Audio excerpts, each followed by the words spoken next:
એક વખતના સમયે ઠાકોરજી ભગવાન વિઠ્ઠલનાથ પંઢરીનાથ ભગવાને પોતાના ઝરકસી જામાઓને ઉતારી અને કુંભારનો કપડા પહેર્યા છે. માં લક્ષ્મીએ પૂછ્યું, પ્રભુ આ શું છે? તો કહે છે કે દેવી, પંઢરપુરમાં મારો ભક્ત ગોરા કુંભાર, એના બે હાથ કપાઈ ગયા છે, ઠૂઠો થઈને બેઠો છે, ઘરમાં અનાજ નથી, અને મારો ભક્ત દુખી હોય તો હું સુખી કેમ થાવ? મારો ભક્ત જ્યાં સુધી જમે નહીં તો મારે કેમ જમી લેવું? એક પ્રસંગ બહુ સરસ છે, પણ તમે જ્યાં સુધી પ્રસંગ સાંભળ્યો છે ને, એ પ્રસંગ અધૂરો છે, મારે તમને પૂરો કરીને દેવો છે આજે.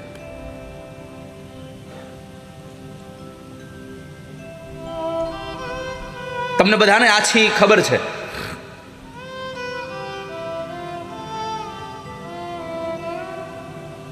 જેમ આપણું મથુરા, ગોકુળ અને એમાં જે વ્રજ છે ને, એમ દક્ષિણનું વ્રજ એટલે પંઢરપુર. ભગવાનના નામનો કેટલો મહિમા છે એની કથા તમને સત્ય ઘટનાનો પ્રસંગ કહું.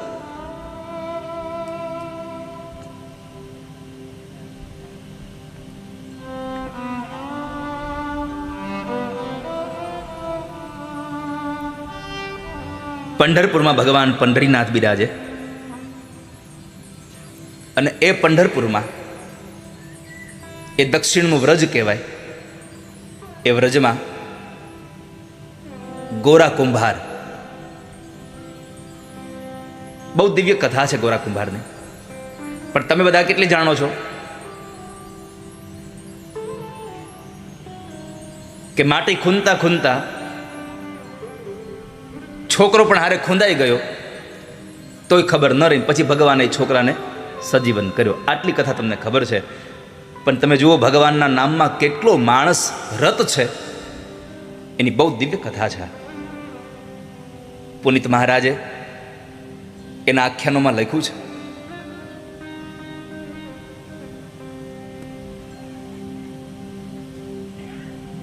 જાતે પ્રજાપતિ પિતા હતા, પોતે પ્રજાપતિ હતા, પોતાના બાપ દાદાનો ધંધો કરે,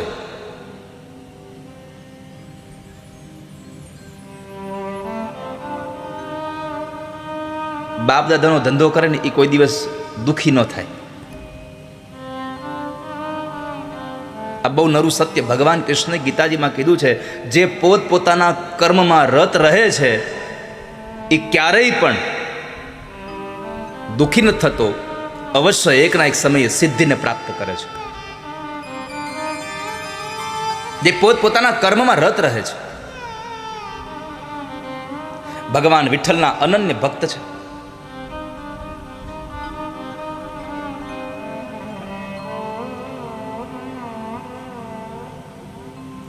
પોતાનું કર્મ કરતા કરતા ભગવાનનું ચિંતન કરતા રહે છે.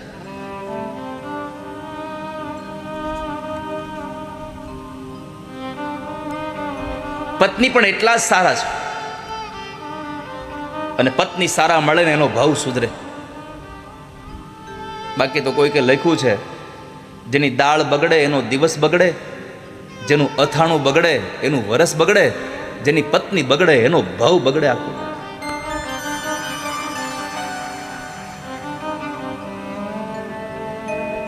પણ એને સ્વીકારવાની વૃત્તિ હોય તો ભાવ સુધરી જાય. પુનિત મહારાજ લખે છે કે નરસિંહ મહેતાના પત્ની માણેકબાઈ હતા તીખા મરચા જેવા.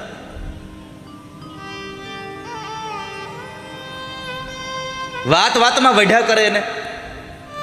તુકારામજીના પત્ની હતા તીખા મરચા જેવા. કોઈ કે આવીને પૂછ્યું તુકારામજી ઘરે છે, તો પત્ની કીધું તુકો ગયો કથા કરવા. કોઈ કે આવીને કીધું સાંભળ્યું આ તો તુકારામને કથામાં એક શેરડીનો આખો ભારો મળ્યો છે. હે, ઓહ બહુ સારું, લ્યો ખાશું. અમે ઘરે આવ્યા તો એક રાડું લઈને આવ્યા. તુકારામજી બધાને દેતા આવ્યા વચમાં. કોઈ કે આવીને કીધું તું આખો ભારો આપ્યો છે. અને એટલો ક્રોધ આવ્યો પત્નીને, એ હાથમાંથી રાડું લઈ અને વાહમાં બે વળગાડી. એ શેરડીના હાટાના બે ટુકડા થયા. તો તુકારામે કીધું વાહ ભગવાન વાહ, આ મને ન આવડ્યું, આ મારા પત્નીએ કર્યું, અમે બે એક એક હાટો લઈ લેવું. લ્યો, આવી જેની સહજતા છે. મારો કહેવાનો વાત ભાલા ભક્તજનો, અક્રોધ જેને સાધુતા છે, જેને બધી જ વસ્તુ સ્વીકારવાની વૃત્તિ છે, એના સંસારમાં દુઃખી કોણ કરે કયો લો? દુઃખી તો એટલા જ છે કે જેને સ્વીકારવું નથી ને એ દુઃખી થયા છે. જેને સ્વીકારી જ લેવું છે એ દુઃખી નથી ક્યારેય.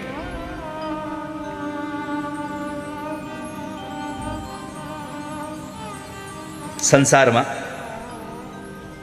પોતાના પત્ની સાથે પોતાનું જીવન ચલાવે, એકદમ સરસ રીતે પોતાનું જીવન ચાલે છે, અને ગાડાના બે પૈડા સરખા હોય ને તો જ બળદગાડું હરખું હાલે. નાના મોટું ટાયર હોય તો એ ચાલે નહીં.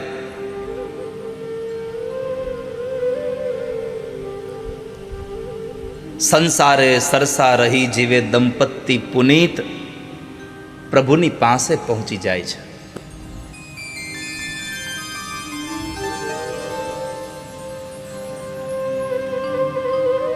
ભગવાનની કૃપાથી એક સંતાન થયું છે બંનેના દાંપત્ય જીવનમાં. પણ પોતાના કામમાં રત એવા ગોરા કુંભાર ગમે તે કામ કરતા હોય પણ મોઢામાંથી ભગવાનનું નામ હોય. અને વાત સાચી છે, કામ કરતા હોય ત્યારે મોઢાને બીજું ક્યાં કામ છે? કે સંજવારી કાઢો, તમે કચરો કાઢો ઘરમાંથી, ત્યારે મોઢાને શું લેવા દેવા છે? તો ત્યાંથી ભગવાનનું નામ લો ને. રોટલી વણો છો તો હાથથી વણો છો, મોઢાને ક્યાંમાં કાંઈ જરૂર છે? તો ભગવાનનું નામ લ્યો. ભગવાનના નામ સાથે ઘડાયેલી રોટલી તમારા પરિવારના લોકો જમશે ને તો એના વિચારો હારા થઈ જશે. મેં તો ઘણીવાર આપ સૌને પ્રાર્થના કરી છે કે દરેકના રસોડામાં એક સૂત્ર લખેલું હોવું જોઈએ બહેનોએ, પોતાના હાથે. જેટલા લોકો રસોઈ બનાવો છો ને એને બધાને મારી પ્રાર્થના છે કે આજ ઘરે જઈ અને એક કોરા કાગળમાં લાલ અક્ષરે, તમારા પોતાના અક્ષરે, તમને લખતા ન આવડતું હોય તમારા છોકરાઓને કહેજો, અથવા તો તમારા છોકરાના છોકરાને કહેજો, પણ લખી દે એટલું જ લખાવજો કે હું રસોઈ ભગવાનના પ્રસાદ માટે બનાવું છું, ભગવાન માટે રસોઈ બનાવું છું. આવું લખીને તમારા રસોડામાં ચિપકાવી દેજો. જ્યાં તમે ઊભા રહીને રસોઈ કરતા હો, જ્યાં તમે બેસીને રસોઈ કરતા હો, તમે જ્યારે રસોઈ કરો ત્યારે તમારી નજર સામે હોવું જોઈએ કે હું ભગવાન માટે રસોઈ બનાવી રહી છું, હું ભગવાન માટે રસોઈ બનાવી રહું છું. પછી જુઓ તમે ભગવાન માટે રસોઈ બનાવો અને તમારો ભાવ કેવો થશે. એ ભાવથી બનેલી રસોઈ એટલી મીઠી થઈ જશે, કારણ કે ભગવાન માટે છે. માટે આપ સૌને મારી પ્રાર્થના છે, પ્રભુ માટે રસોઈ બનાવીએ છીએ, ઈશ્વર માટે હું થાળ બનાવું છું. બેયનું દાંપત્ય જીવન ચાલતું હતું. દીકરો હતો નાનો એવો, 1 વર્ષનો દીકરો.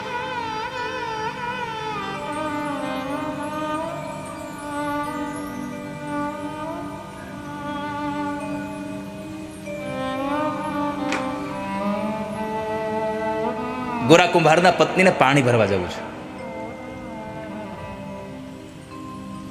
અને જ્યારે પાણી ભરવા જાય ત્યારે પોતાના પતિ બરાબર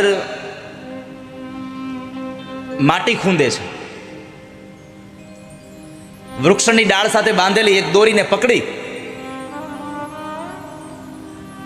અને એક પછી એક પગ પછાડતા જાય અને ભગવાનના નામની ધૂન ચાલતી જાય.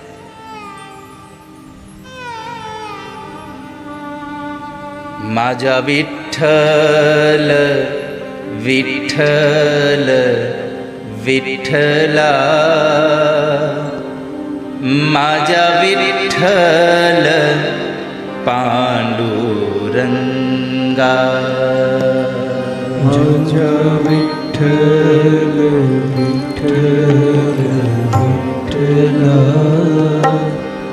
માજા વિઠ્ઠલ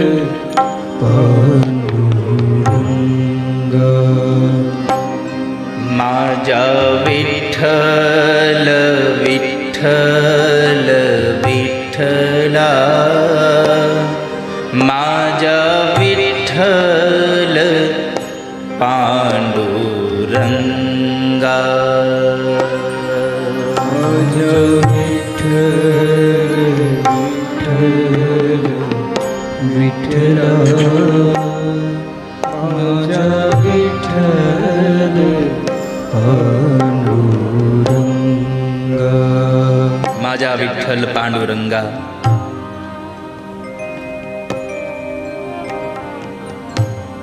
હે મારા વિઠ્ઠલ, હે મારા નાથ, એક પછી એક પગ પડતો જાય છે ગોરા કુંભારનો. પત્નીને પાણી ભરવા જવું તો એટલે પાણી ભરવા જતા પેલા સમય આવીને કહ્યું, સાંભળ્યું, બાળક અંદર સૂતો છે, જરા ધ્યાન રાખજો, સંભાળજો હો તમારાને.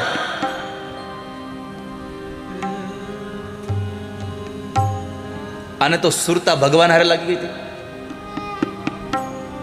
જેની સુરતા સાંભળિયા નેહા, જેની સુરતા ભગવાનમાં લાગી ગઈ છે, એને પછી સમાજની કઈ ચિંતા ન હોય, એને સમાજની કોઈ પરવાહ ન હોય.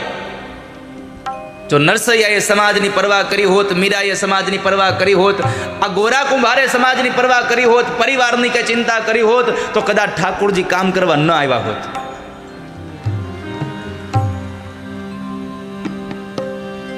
માજા વિઠ્ઠલ વિઠ્ઠલ વિઠ્ઠલા, માજા વિઠ્ઠલ પાંડુરંગા,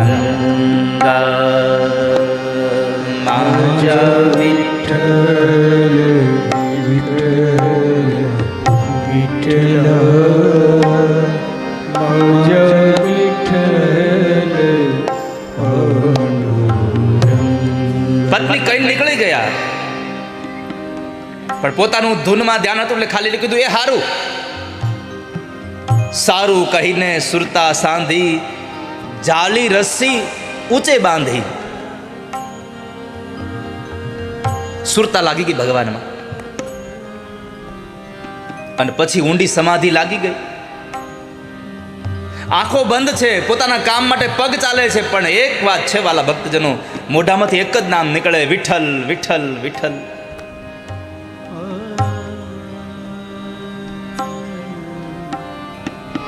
પગના તાલે તાલે સ્મરણ વધ્યું. પત્ની પાણી ભરવા ગઈ. ઘોડિયામાં 1 વર્ષનો બાળક જાગે છે. આંખ ખુલી. ઘોડિયાના 2 બાજુના એ ભાગને પકડીને બેઠો થયું બાળક. માં દેખાણી નહીં.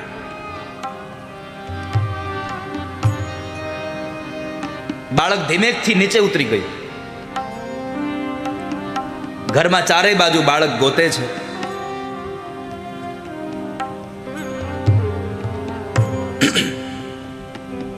ક્યાંય માં ન મળી. બાળક રડતું રડતું ઘરમાંથી ઓસરીમાં આવે ને ઓસરીમાં આવી ત્યાં જોયે તો ફળિયામાં પોતાના બાપને જોયું. બાળકની અભિલાષાઓ વધી ગઈ.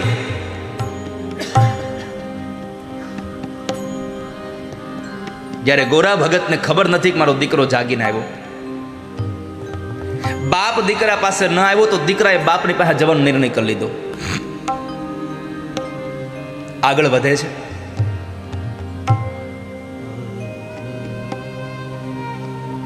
જે જગ્યાએ દીકરાઓ ચાલીને જતો હતો, જ્યાં બાપ પોતે માટી ખૂંદે છે,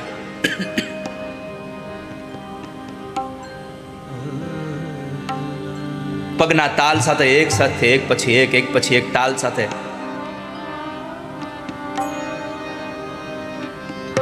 આંખો બંધ છે, 2 હાથે રસ્સી પકડી છે.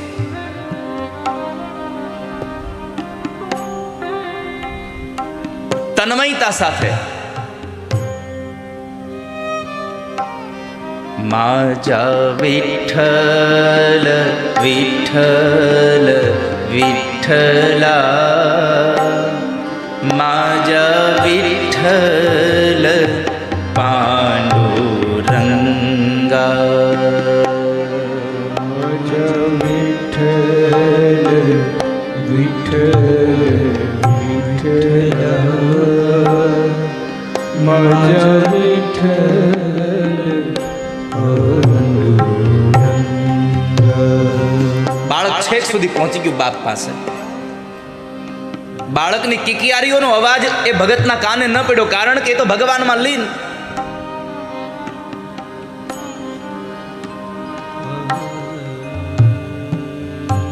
ઘટના ઘટી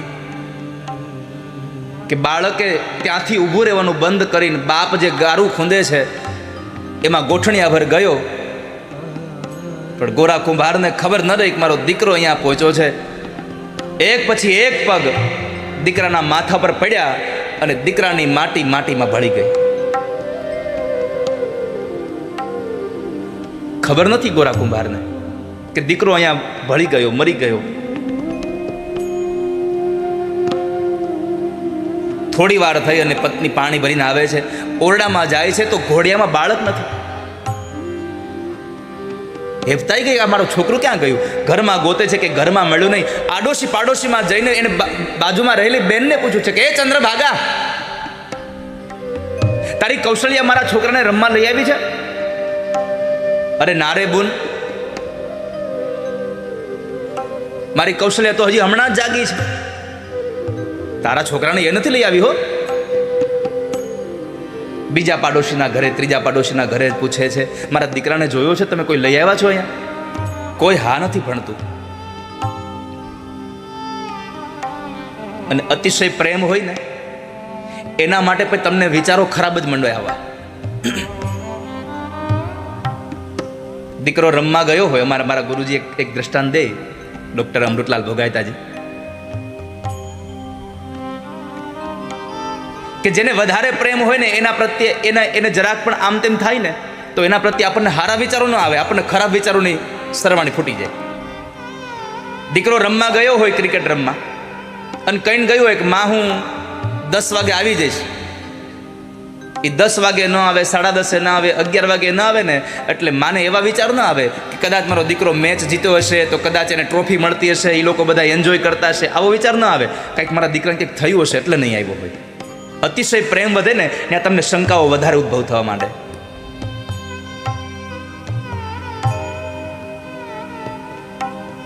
અહીંયા ગોરા કુંભારના પત્નીના મનમાં વિચાર માંડ્યા કે મારા દીકરાને કોઈક લઈ તો નહીં ગયું હોય ને. આંખમાંથી અશ્રુની ધારાઓ વહે છે. આમ જોવા જાવ તો સંતાનો વિશે જ્યારે માં રડે ને ત્યારે એ આંસુને આપણે શબ્દમાં ક્યારેય વર્ણવી ન શકીએ. એ અકથ્ય છે. એને વાંચવું, એને ખાલી તમે એને અનુભવી શકો.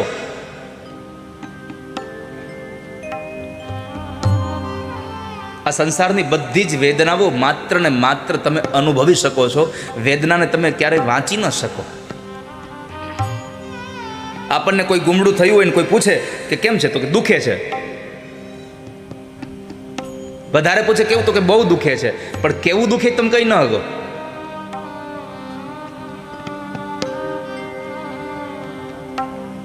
અકથ્ય વર્ણન હતું આ. ગોરા કુંભારના પત્ની રડે છે. બધાને પૂછતા પૂછતા આવી એટલેમાં એક ડોશીમાં હતા. એણે પૂછ્યું કે તું ઈ તો કે તે કોને આપીને ગઈ હતી, કોને કહીને ગઈ હતી ધ્યાન રાખવાનું? તો કે હું એમને કહીને ગઈ હતી. એમનો અર્થ છે ગોરા કુંભારને, કારણ કે પહેલાના સમયમાં નામ નહોતા લેવાતા. અને હવે તુકારા સિવાય બોલાવાતું નથી.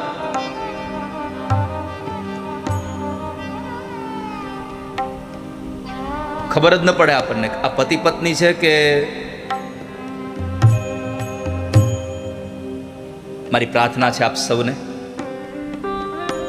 તમારી વાત ઉપરથી, બે જણાની વાત ઉપરથી ત્રીજો માણસ ઓળખી જાય ને કે તમારો સંબંધ શું છે, એવી મર્યાદા રાખજો જીવનમાં. સમય સાથે જીવો, અમારી કોઈ ના નથી.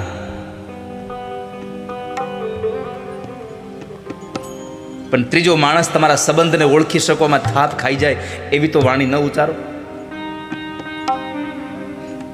પહેલાની માતાઓ પોતાના પતિના નામ નહોતી લેતી કોઈ દિવસ, અને આજે તુકારા સિવાય બોલાવતી નથી.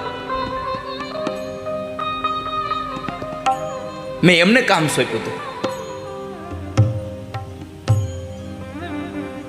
તો બેન એની પાસે જા ને, અહીંયા શું કામ આવ્યું છે એને જ પૂછ જા.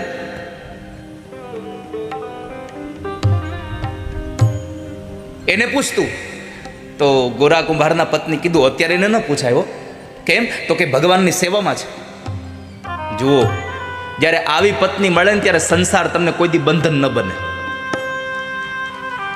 આવી પત્ની મળે તો સંસાર બંધન જ ન બને. કબીરજી મહારાજના પત્ની હતા.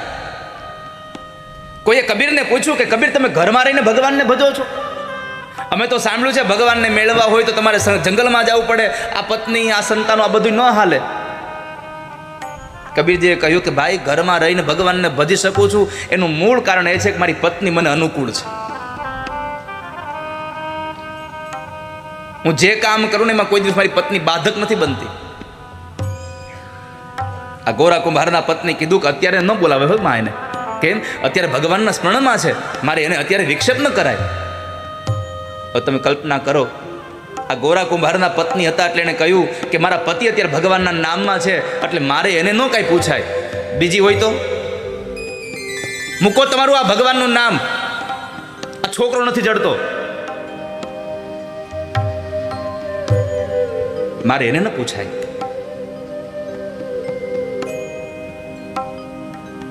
પણ ફરી પાછા પોતાના આંગણામાં આવે, ઓસરીના કોરે બેઠી છે, રડે છે એ પત્ની. અને ત્યાં બરાબર જોત જોતામાં આમ નજર પડી, ઓહ,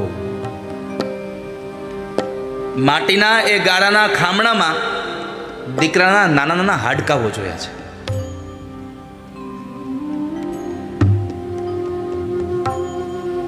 માટીના ખામણા પાસે આવે છે, પોતાના પતિ નથી ઊભા રાખ્યા હો.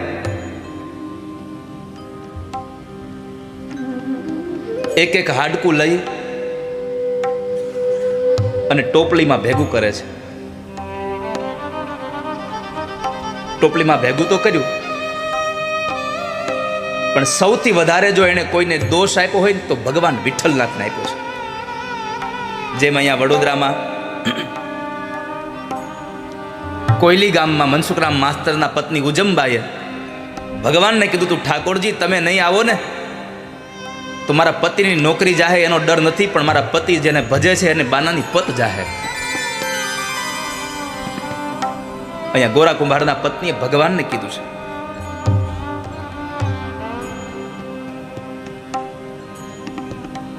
કે તમે આવા નીકળ્યા, વગોવ્યું નામ તે તારું, ગુમાવ્યું બાળ મેં મારું, કરોડો સૂર્ય જેવો તું, છતાંય આજ અંધારું મારે. પતિ પાગલ બન્યો તુજમાં, બનો પાગલ તું આજ. સમજ ઓ વિઠલા, આજે બને બદનામ તું સાથે. તું કોઈનો થયો નથી, તું કોઈનો થયો નથી, અને અમને ખબર છે તું કોઈનો થવાનો નથી. ગોરા કુંભારના પત્ની કહે છે, સાગર દયાનો તું કહાવે, ક્યાં ગઈ તે તારી દયા? કા તો દયા સુકા ગઈ અને કા પ્રભુ તું અહીંથી વયો ગયો. આંખમાં અશ્રુની ધારાઓ સાથે વિઠ્ઠલનાથ ભગવાનને ન બોલવાના શબ્દો બોલે છે.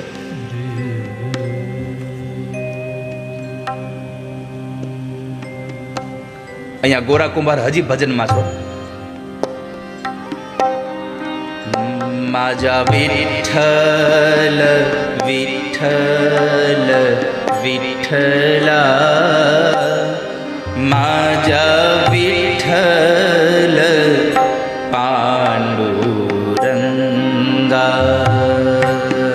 માજા કાય ભાવ છે વિઠ્ઠલ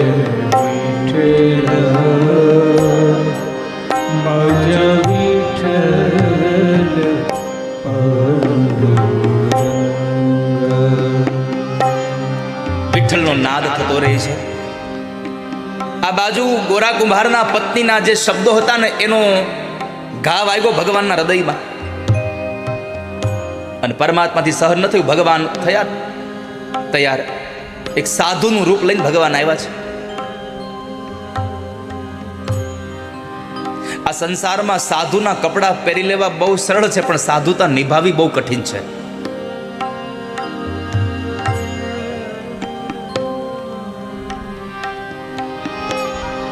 ભગવાન સાધુ બનીને આવ્યા છે.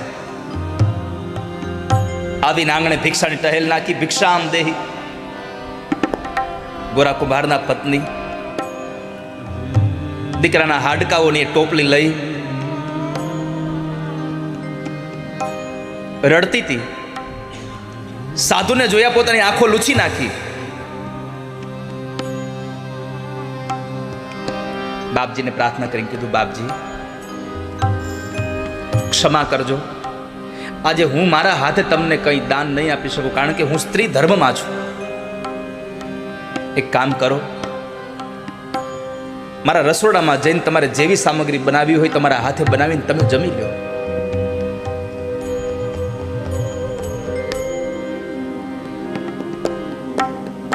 ભગવાન મનમાં વિચારે કે અહીંયા તો હું નાપાસ થયો.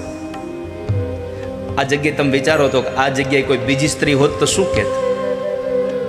મારા ઘરવાળાએ મારા છોકરાને ખૂંદી નાખ્યો. પણ ગોરા કુંભારના પત્નીએ આ બધી જ વાતને એક બાજુ રાખીને કીધું, બાપજી તમે ઘરમાં જઈને રસોઈ બનાવી લો. ભગવાન નાપાસ થયા, અંદર ગયા, રસોઈ બનાવી, જમવા બેઠા. ભગવાને કીધું હવે કાંઈક તો કરવું પડશે. भगवान ने कहा, माई तेरा बच्चा कहाँ है, मेरे साथ में बैठा दे भोजन के लिए.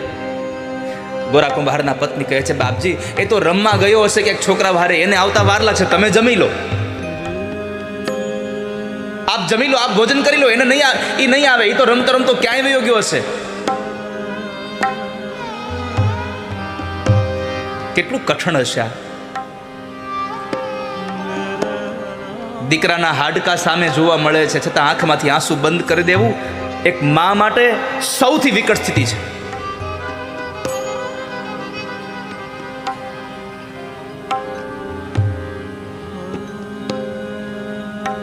ભગવાને કીધું કે તારો બાળક નહીં આવે તો હું જમીશ નહીં. હૃદયમાં ધરબાયેલું રુદન આંખમાંથી ચોધાર અશ્રુની ધારા સાથે નીકળી ગઈ. ચોધાર અશ્રુની ધારા નીકળી ગઈ.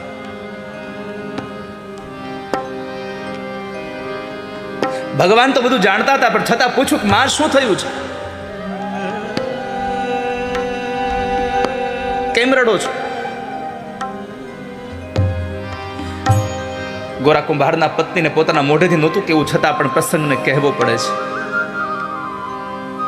પોતાની આપવીતી બધી કઈ બતાવી, બાપજી ખબર નથી આ સંતાનને કેમ થયું, પણ મારા પતિ જે ભજન કરે છે એના પગ નીચે મારો દીકરો કચડાઈ ગયો છે, આ એના હાડકાઓ છે. આ તો સ્વયં પરમાત્મા હતા. પાણીની અંજલિ ભરી, અરે माई हमने जन्म ही इसलिए लिया है, संसार के दुखी लोगों को सुखी बनाने के लिए ही जन्म लिया है.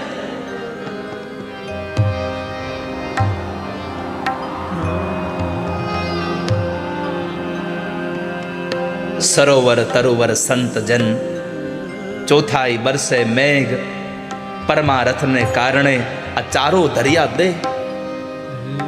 અમે એના માટે તો જન્મ લીધો છે માં. પાણીની અંજલિ ભરી અને હાડકાની ટોપલીમાં છાટી.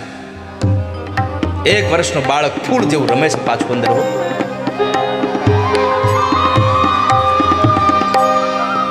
બાળકને પોતાની છાતીએ લગાડ્યું છે, માં ચુંબન કરે છે. એટલો બધો હર્ષ થયો માને, આંખો બંધ રહી અને થોડી વાર પછી જ્યારે આંખો ખુલી, સાધુ ન મળે. કે સાધુ નથી. દોડતા દોડતા પોતાના છોકરાને લઈને પોતાના પતિ પાસે કરીને કીધું કે જાગો, આપણો દીકરો મરી ગયો તો પાછો સજીવન થયો, તમે જાગો. 2-4 વખત અવાજ કર્યો ને કાન ચમકા, દીકરો મરી ગયો ને જાગ્યો, પાછો જીવતો થયો. ગોરા કુંભારે આંખ ખોલી છે. આ શું બોલે, તું મરી ગયો ને જીવતો થયો? હા, પત્નીએ પોતાના પતિ દ્વારા જે થયું હતું આખી કહાની કઈ બતાવી.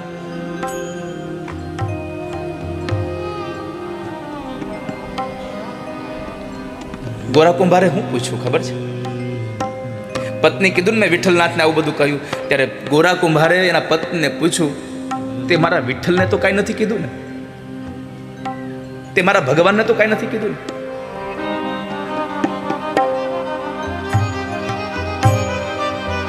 પત્ની કીધું કે જે સંભળાવાતું હતું ને બધું સંભળાવી દીધું છે, કાંઈ બાકી નથી રાખ્યું, તૈયાર થયું છે. જુનાગઢનો નરસિંહ મહેતા ભગવાનને પ્રાર્થના કરે, ભગવાન આવે નહીં, દામોદર કુંડે જાય, ભગવાનની કરતાલ વગાડીને સ્તુતિ કરે, કેદારો ગાય, ભગવાન ન આવે પછી નરસિંહ મહેતા કહેતા તું બે બાપનો છો, તું બે માનો છો, તું ચોર છો, અને ભગવાન દ્વારિકાથી જુનાગઢ પહોંચી જતા હતા. ભગવાનના ભક્તોને ભગવાનને બધું કહેવાનો છૂટછાટ હોય છે, અને પ્રેમમાં તો તુકારો થાય. ન કહેવાના શબ્દો મેં કહી દીધા, એને સંભળાવવાનું. વિઠ્ઠલનાથના શબ્દો કીધા, શબ્દો સાંભળી અને ગોરા કુંભારે કીધું કે એક નાના એવા બાળક માટે તે મારા વિઠ્ઠલને આટલું બધું કહી દીધું? તું મારી પત્નીને લાયક નથી, આજથી તું મારી માં છો. ગોરા કુંભારે પોતાના પત્નીને માનું સંબોધન કરી દીધું. ખાલી સંબોધન કર્યું એટલું નહીં વાલા ભક્તજનો, પોતાની પત્નીએ પણ માની લીધું કે એને મને માં કીધી છે તો હવે એની હારે હું માં તરીકે જ રહીશ. પતિ પત્ની બે એક ઘરમાં રહ્યા, પણ સંબંધ માં બાપનો. કામ કરે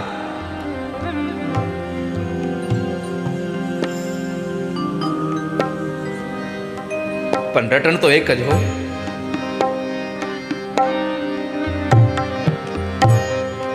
ભગવાનના નામ સિવાય કશું સ્મરણ નહીં.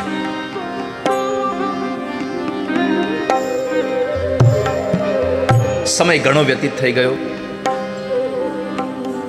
નહીં તો દુનિયામાં બોલનારા બહુ છે, પાળનારા બહુ ઓછા છે.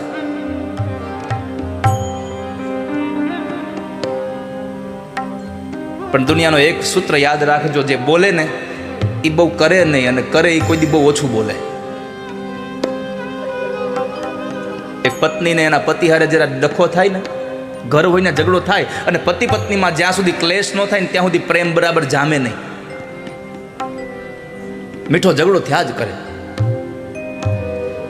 તો જેવો પત્ની હારે ઝઘડો થાય એટલે પત્ની કાંઈ બોલે એટલે કે જો તું કાંઈ વધારે બોલીશ તો હું બાવો થઈ જાય. એટલે પત્ની ચૂપ થઈ જાય કે નહીં ના વયો જાય તો અમારે ક્યાં જવું.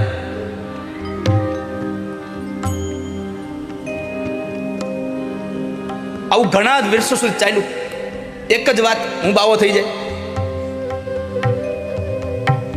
એ પડોશમાં બરાબર બધી બહેનો બેઠા હતા ને પત્ની કીધું કે સાંભળ્યું, મારા પતિ મને વારા ઘડી એવું જ કે બાધી એટલે કે હું બાવો થઈ જાય, એટલે હું તો પછી ચૂપ થઈ જાઉં, કઈ બોલું જ નહીં. તે ચંચળ ડોશી કરીને હતા એક, એણે કીધું કહી દેવાનું, આલે પાવલી મારા પૈસે ગેરું લઈ આવી જા રંગ કપડા. કેમ? એ કે બોલે એ કોઈ દી થાય નહીં. એક દી વળી પાછું બાજણું થયું અને પતિ કીધું કે હવે તો હું બાવો જ થઈ જાય છે. ત્યારે તરત જ પાકીટમાંથી પાવલી કાઢી કીધું લ્યો લઈ આવો ગેરું. એ કે આલે ગુરુ મળી હો. તો પણ અહીંયા ગોરા કુંભારે કહ્યું હું આજથી માં માનીશ તમને. માના સંબંધ સાથે રહ્યા છે. ઘણો સમય વ્યતીત થઈ ગયો. ગોરા કુંભારના પત્નીને થયું કે આ અમારા બેનો તો સંબંધ અહીંયા માં અને દીકરા જેવો રહ્યો છે. મારી બેન બરાબર પરણવા લાયક થઈ ગઈ છે. જો મારી બેનની હારે આ ભગત લગ્ન કરી લઈને તો મારી બેનનો સંસાર સુધરી જાય.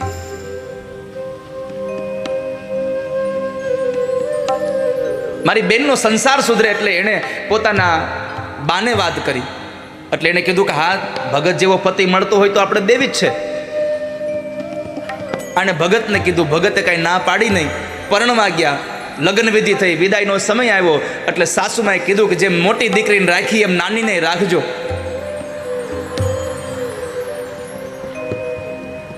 અને વડીલોની આજ્ઞાનું ઉલ્લંઘન ન કરે ગોરા કુંભાર. ગોરા કુંભારે કીધું કે મોટીને માં ગણી તો આને સહોદર જેવી બેન ગણીને આની હારે જીવન જીવીશ. હવે મોટીને માં ગણી નાની બેનને ફરી પાછી પોતાની બેન ગણીને રાખે છે. 6-6, 7-7 મહિનાનો સમય વ્યતીત થઈ ગયો. નાની બેને પોતાનું દુઃખ પોતાની મોટી બેન પાસે ગાયું. તે મારા લગ્ન કરાવ્યા પણ મને સુખ ન મળ્યું સંસારનું.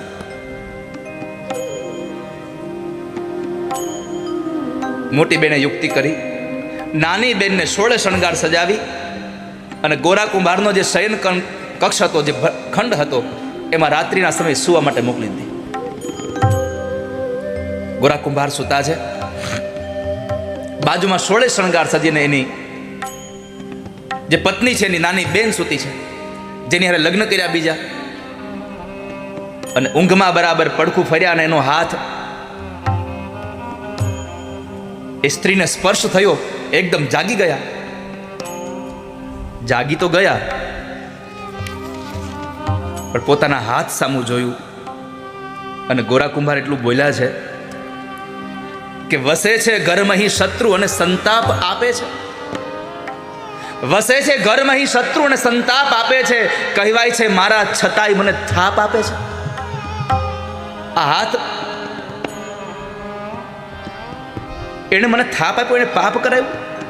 આ સંસારમાં વિઠ્ઠલ સિવાય કોઈ મારું નથી. આ હાથે પાપ કર્યું એ શબ્દ આમ મગજમાં ઉતરી ગયા. પુનિત મહારાજ લખે છે કે રાત્રિના સમયે ધારદાર હથિયાર લઈ આવી અને પોતાના બે હાથ ગોરા કુંભારે ધારદાર હથિયાર પર નાખ્યા. હાથ કપાઈ ગયા, પોતાના હાથને કાપી નાખ્યા.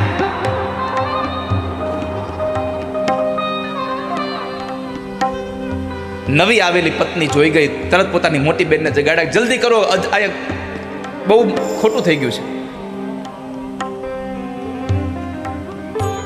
મોટી બેન આવે, જુએ છે હાથ કપાઈ ગયેલા, લોહીની ધારાઓ થાય છે, પાટાપિંડી કર્યા છે.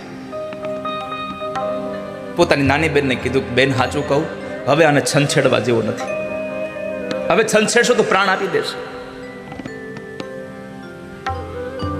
હાથ કપાઈ ગયા. ઘટના તો હવે ઘટે છે વાલા ભક્તજનો.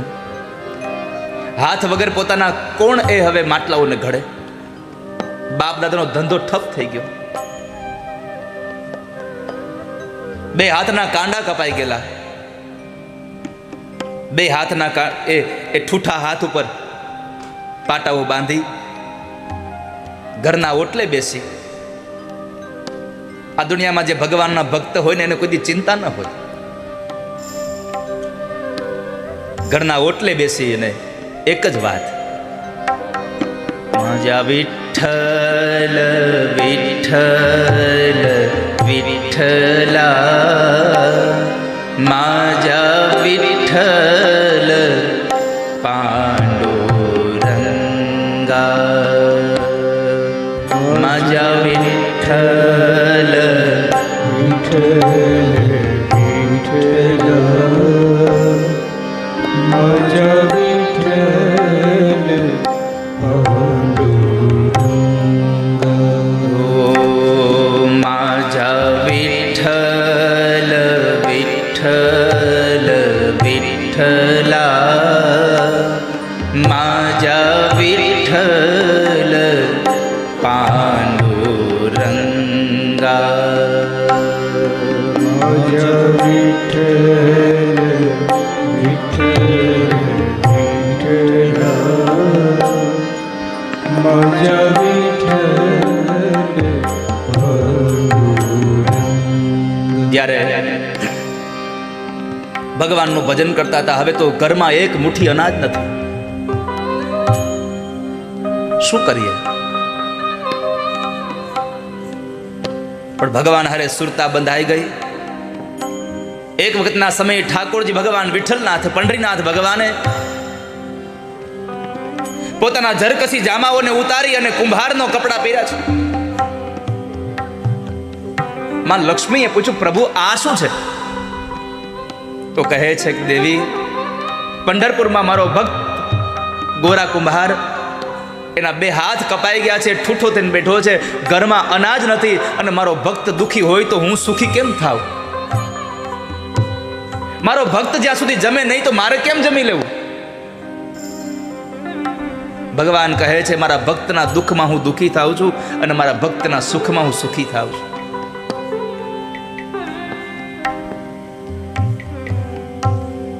તો શું થયું? તો કે હું જાઉં છું એની ભારે. લક્ષ્મીજી પૂછું, ક્યારે આવશો? કાંઈ નક્કી ન કહેવાય, કાંઈ નક્કી નહીં દેવી, કારણ કે મારો ભગત સાવ અપંગ છે, અને જો એનું ભાંગી પડેલું કામ હું નહીં સંભાળું તો કોણ સંભાળશે સંસારમાં?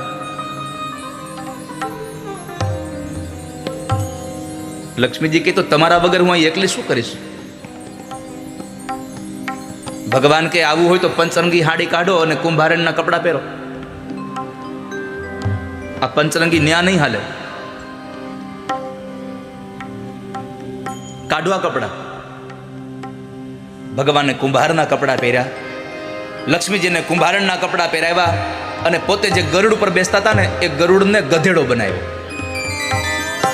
ભગવાન વિઠ્ઠલનાથે એ ગરુડને ગધેડો બનાવી, ગર્ધબ બનાવી અને ભગવાન એ ગામમાં આવ્યા છે. પંઢરીનાથ ભગવાન વિઠ્ઠલનાથ ભગવાન એ પંઢરપુરમાં આવ્યા. ગામના પાદરની અંદર લોકોને પૂછ્યું કે ભાઈ તમારા ગામમાં કોઈ કુંભારનું ઘર છે? અરે હા હા, આ શેરીએ શેરીએ આયલા જાવ.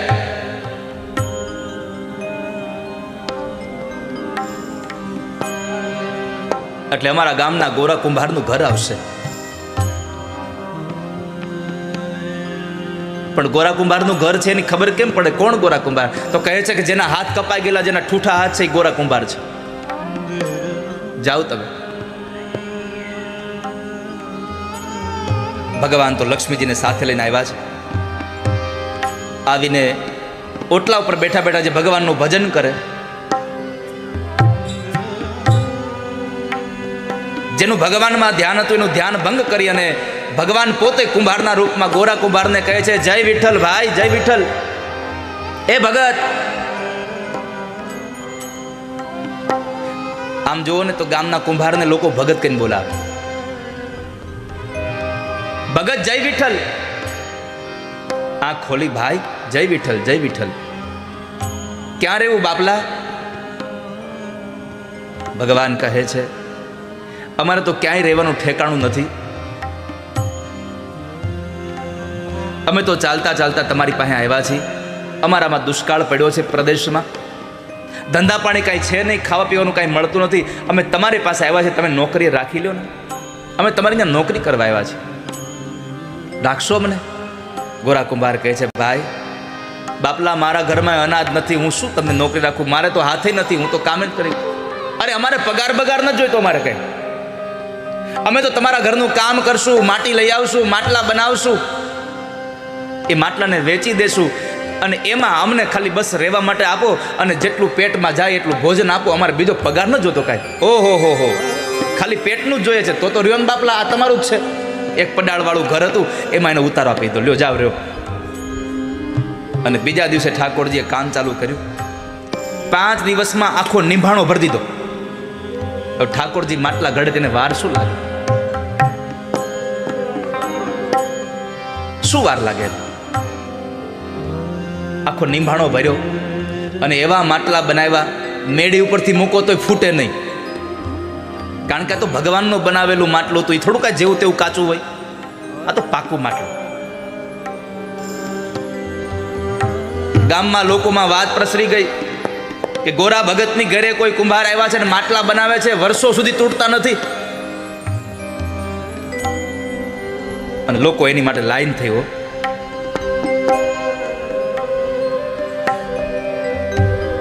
પૈસાની ટંકશાળ થઈ ચાલુ.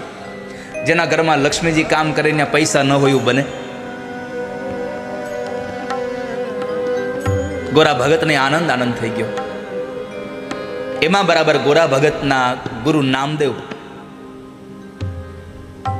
એ આવે છે. નામદેવ ભગત મંદિરમાં ગયા. વિઠ્ઠલનાથ ભગવાનની મૂર્તિ નિસ્તેજ દેખાતી હતી.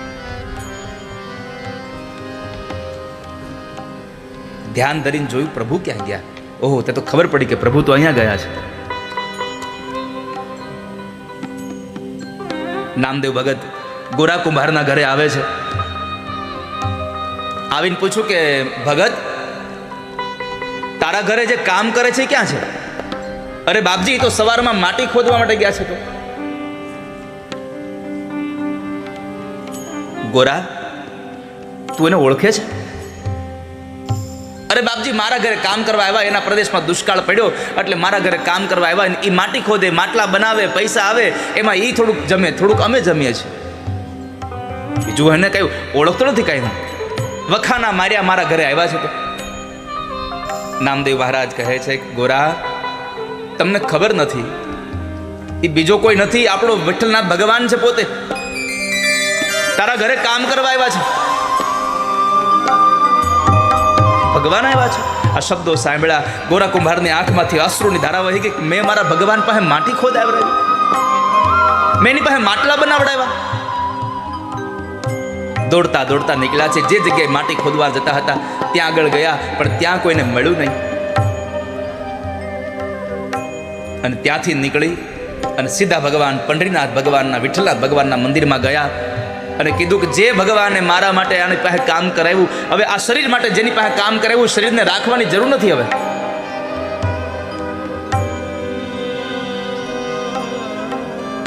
માજા વિઠ્ઠલ વિઠ્ઠલ વિઠ્ઠલા, માજા વિઠ્ઠલ પાંડુરંગા, માજા વિઠ્ઠલ વિઠ્ઠલ વિઠ્ઠલ માજા વિઠ્ઠલ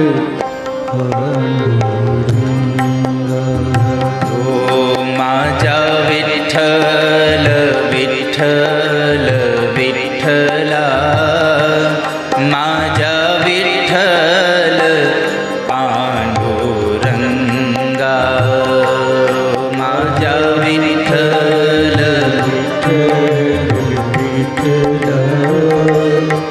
માજા વિઠ્ઠલ. મેં પાપ કરવામાં પાછું વાળું નથી જોયું. તમારી પાસે કામ કરાયું વિઠ્ઠલનાથ, હવે મારે નથી રહેવું અહીંયા. આવું બોલતા બોલતા વિઠ્ઠલનાથ ભગવાનના મંદિરના પગથિયે જઈ અને પોતાનું માથું પંડ્યા પછાડવા. એક વાર, બે વાર, ત્રણ વાર આમ કરે અને લોહીની ધારાઓ થઈ. હવે જીવવું જ નથી આવું જીવન. ભગવાનને થયું કદાચ હમણાં ગોરો પ્રાણ કાઢી નાખશે. માજા વિઠ્ઠલ વિઠ્ઠલ વિઠ્ઠલા, માજા વિઠ્ઠલ પાંડુરંગા,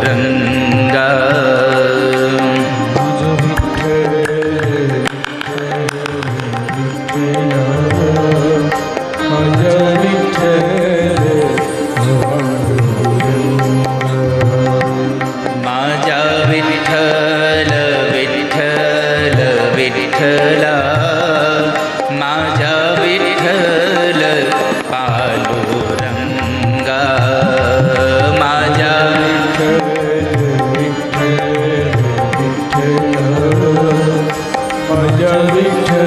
એક પળ માટે ગોરા કુંભારની હારે લાગી જાઓ. આ માજા વિઠ્ઠલ, માજાનો અર્થ છે મારા, મરાઠી શબ્દ છે માજા. ભગવાન આપણો છે. માજા વિઠ્ઠલ વિઠ્ઠલ વિઠ્ઠલા, માજા વિઠ્ઠલ પાંડુરંગા, માજા વિઠ્ઠલ માજા વિઠ્ઠલ માજા વિઠ્ઠલ વિઠ્ઠલ વિઠ્ઠલા, માજા વિઠ્ઠલ પાંડુરંગા, માજા માજા વિઠ્ઠલ.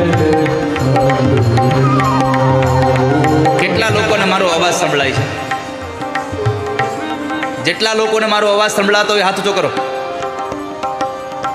ઓ, છેલ્લે સુધી સંભળાય છે? વાહ. આજુમાં બાજુમાં બધી સંભળાય છે? તો જેટલા લોકોને અવાજ સંભળાય છે તાળીઓ સાથે ગાઓ એકવાર. માજા વિઠ્ઠલ વિઠ્ઠલ વિઠ્ઠલા, માજા વિઠ્ઠલ પાંડુરંગા, માજા માજા વિઠ્ઠલ માજા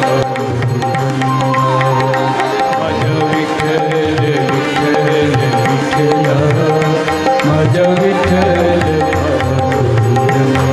ગોરા કુંભારે વિઠ્ઠલ વિઠ્ઠલનો નાદ કર્યો તો, અને એવા સમયે ભગવાન પંઢરીનાથ ભગવાન વિઠ્ઠલનાથ પંઢરપુરના મંદિરમાંથી પોતાની મૂર્તિમાંથી ભગવાન પ્રગટ થયા અને વિઠ્ઠલનાથ પોતાના હાથથી ગોરા કુંભારને ઊભો કરે છે. ગોરા ઊભો થા ભગત.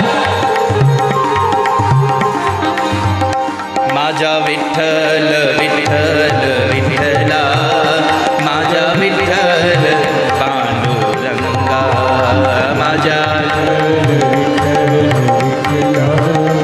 મજ વિઠ્ઠલ પછી ભગવાને પોતાના બે હાથથી ગોરા કુંભારના બે કપાઈ ગયેલા હાથને સ્પર્શ કર્યો. જેમ પાણીમાં કમળ ઉગે એમ ભગવાનના હાથના સ્પર્શ માત્રથી ગોરા કુંભારના હાથ ઉગી ગયા છે.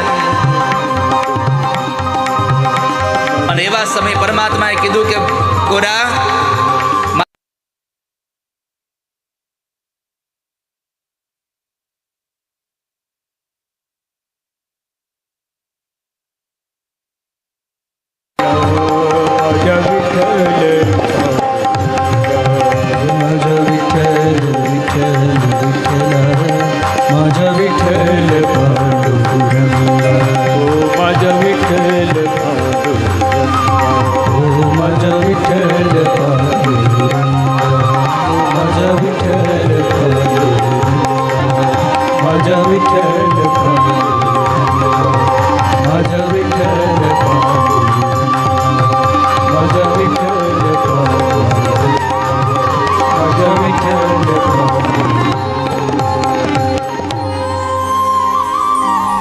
माझा विठ्ठल विठ्ठल विठ्ठला